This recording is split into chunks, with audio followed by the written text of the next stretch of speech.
And for the top international headlines, we connect to Polly at the News Center. Our focus today, Southeast Asian nations tackle the migrant crisis at sea.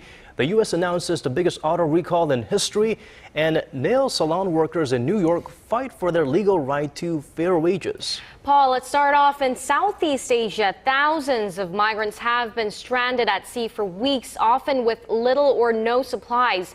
What's the latest on this looming humanitarian disaster? Well, a diplomatic solution is finally emerging from Malaysia, Indonesia, and Thailand. They've been criticized lately for turning away these poorly equipped refugee boats, but fears are rising that it may simply be too late for the thousands of men, women, and children just struggling to survive. The foreign ministries of the three nations held an emergency meeting on the migrant crisis in Kuala Lumpur on Tuesday.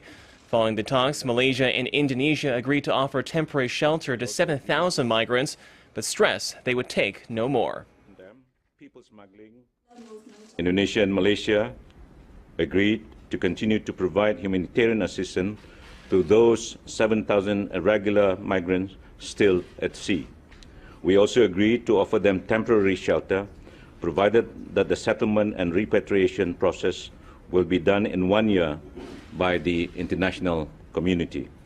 Thai officials offered to provide assistance to migrants needing medical help, but stopped short of saying whether they would be allowed to remain ashore.